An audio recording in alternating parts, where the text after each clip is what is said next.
It's kind of half term, but it isn't. It's kind of half term, but it isn't. Then I think you'll all agree we need a random assembly.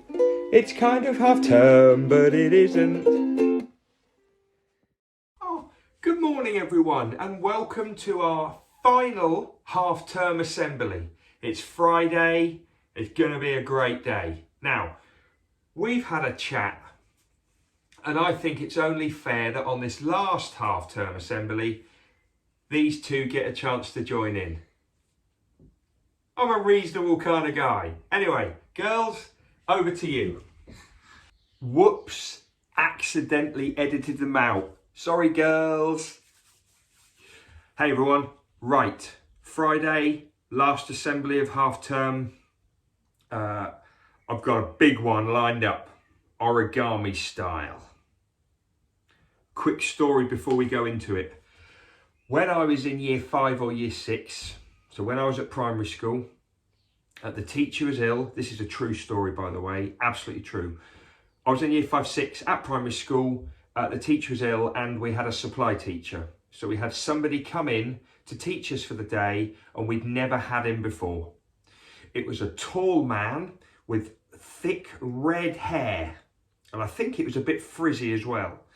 Anyway, he was an interesting character, quite a dry sense of humour, and he did a bit of maths with us and he did a bit of English with us, and then when we got to the afternoon, he didn't really know what to do, so he said, right everyone, I'm going to give you all a sheet of paper and we're all going to do some origami.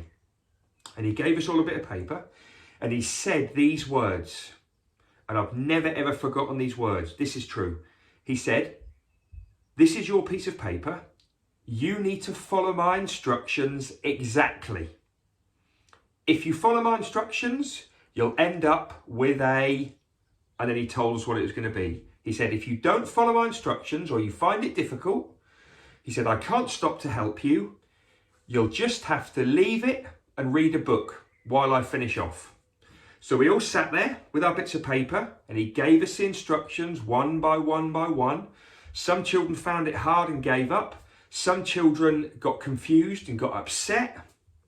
He got a little bit impatient with people and a little bit cross with people that couldn't keep up. But anyway, by the end of the lesson, this is true, only 2 people had managed to get all the way to the end. I was one of them. I don't know who the other child was, but by the end of the lesson, it took about 45 minutes, an hour.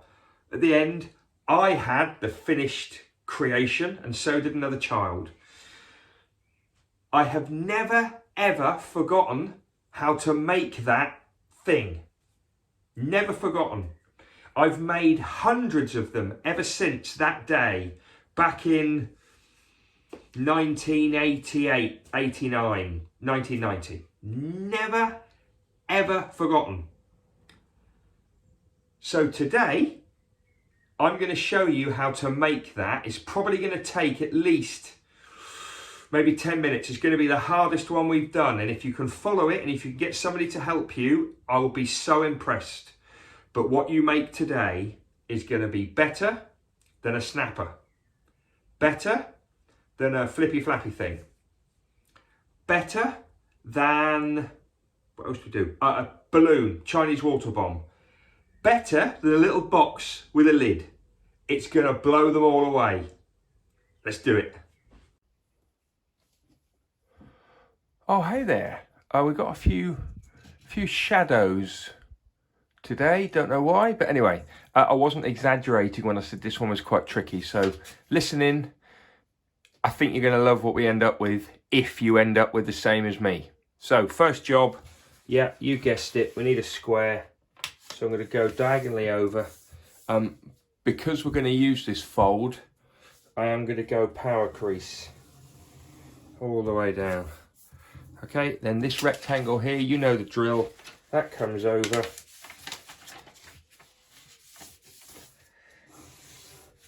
And then you could try and rip that, but I'm going to go scissors because I can. So we're going to cut down there.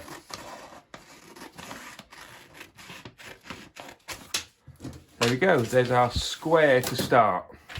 Now, before we go any further, this supply teacher that I told you about, who sat us all down and made this with me and my class 30 odd years ago, he told us that every time we did a fold, to do it both ways. So let me show you what I mean by that. So he said every time we do a fold like that, always fold it that way as well. He was very clear that you needed to make the folds both ways. Now, it's up to you if you do that. I think he did it, to be fair, so the lesson lasted an hour. But anyway, it's always a good tip that actually it makes the paper a bit more flexible. Right, so what we need is, we need a line there, a fold there, a fold there, and a fold there. So I've already got one fold that way. So I'm going to do a fold this way. I'm going to power crease it. I haven't really got time to do the both way folds. So now you've got that. Then we're going to go up like this. Across. Okay, open it up. Then we're going to go this way. Like that. So now you can see we've got 4 folds, power creased all of them. Now, this next bit, we're going to make kite shapes. So we're going to make 4 kites. So watch how I do that. I'm going to start off with the paper this way. And I'm going to do a kite. So this corner is going to come to this centre line. And it's going to go like that.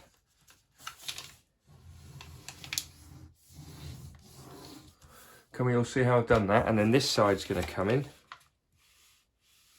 along that centre line as well. So I've made a kite shape. Yeah? So that's to one of the points. I'm now going to open it up and I'm going to do a kite shape to this point. So I'm going to fold one down there, one down there. I'm going to power crease them. I just realised I've got a bit of, so I've just been painting the fence.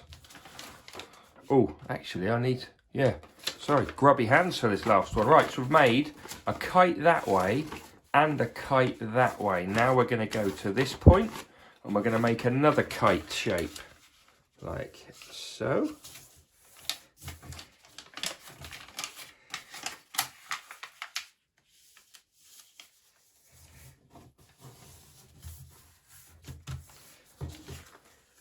And then we've got 1 point left. So if you can't remember which one it is, just look. I've got 2 points going there, 2 lines going to that point, 2 going to there, and it's this one. I haven't done this one. So I've got a 4th one to make. You can pause the video at any point, because I'm doing this quite quickly. And then there. I hope you love this one. It's one of my favourite ever origami creates right now. If I open that up, I've made almost 4 triangles going into each corner. I'm just going to try and get that in the right light so you can see. Maybe turn it over will help as well. So we've gone fold, fold, fold, fold, and we've done 4 kites. Now, this next bit is definitely the hardest bit.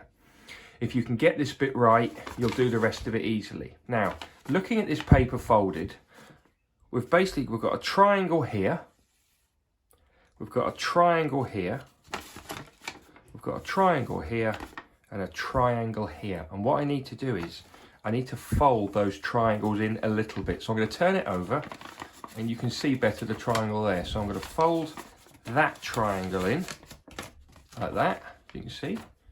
Turn it to the side. It's almost like giving it an extra little crease. I'm going to fold that triangle in, you can see. I've got another one here. You can see the triangle shape, so I'm going to just gently kind of pinch my fingers along it, like that. And then the last one is here.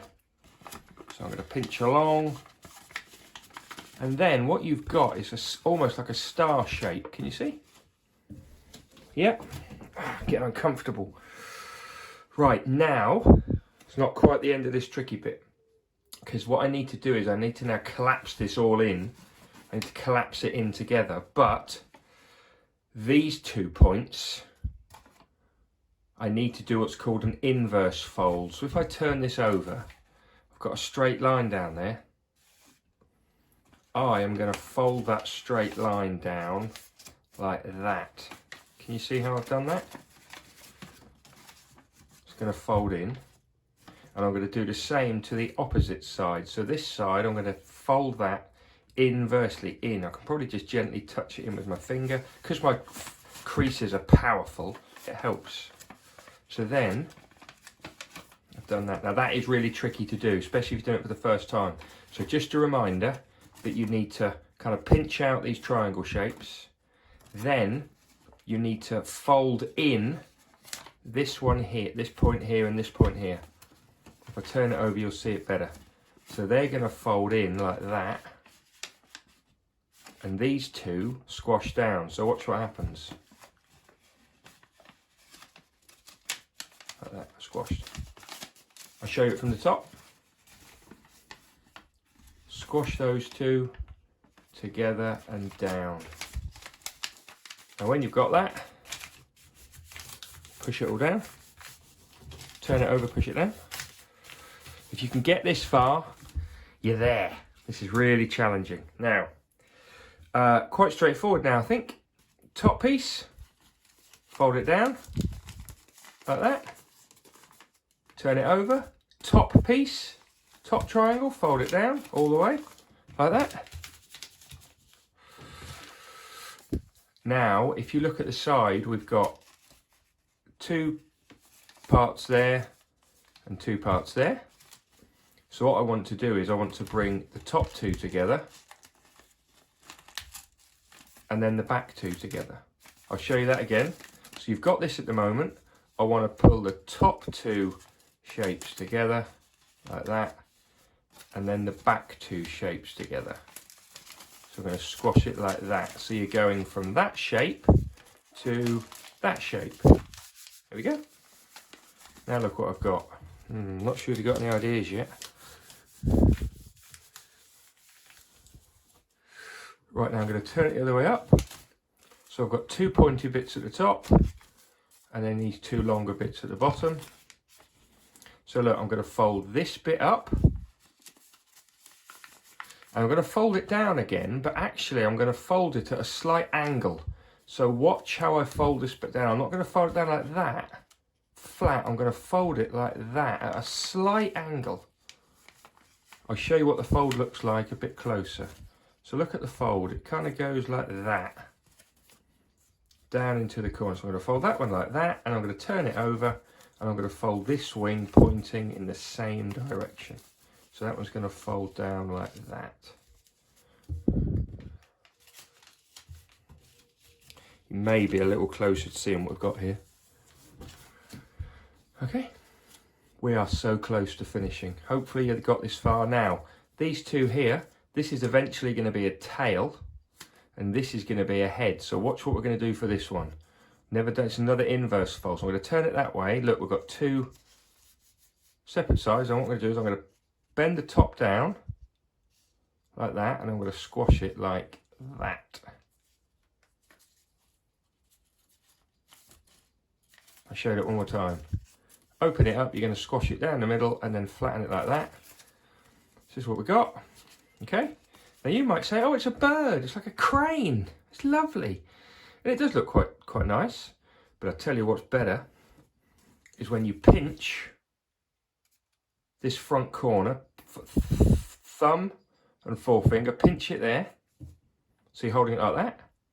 Then you want your other thumb and your forefinger here, and you're not going to pull it down. You're not going to pull the tail down. You're actually going to pull it out and in like that.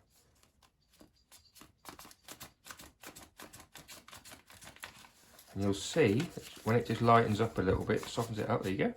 So remember, you're pulling out and in. You're not pulling down. So there we have a flapping bird.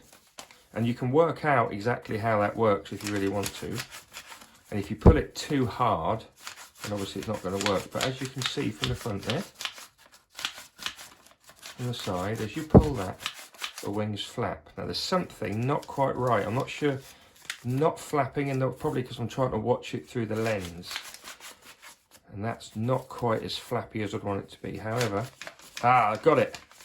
Brilliant. Bit of a play around with it. And there we have a flying bird. And I wasn't joking. I learnt that probably about 30 years ago. Only saw it once and I've never forgotten it. Long-term memory, that. My bird's flown away. But well done everybody who got to the end of that. I will be so impressed if I see you all again, when we're all back in school, maybe one playtime or one lunchtime, you can come and find me and you can make one of those in front of me. Show me that you've remembered to make it. And it will be brilliant if you can teach other people to do it as well. See if you can make a teeny little one. I remember when I was a teenager, I actually made one out of a bit of paper the same size as a postage stamp. I don't think I could do it now. My fingers are too big and clunky, but I managed to do it. Going to finish there. Enjoy the rest of Friday. Enjoy, hopefully, lovely weather and have a great weekend.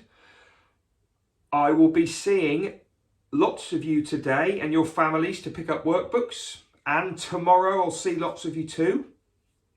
Remember, you have to come and pick up a workbook, even if you are coming back to school next week.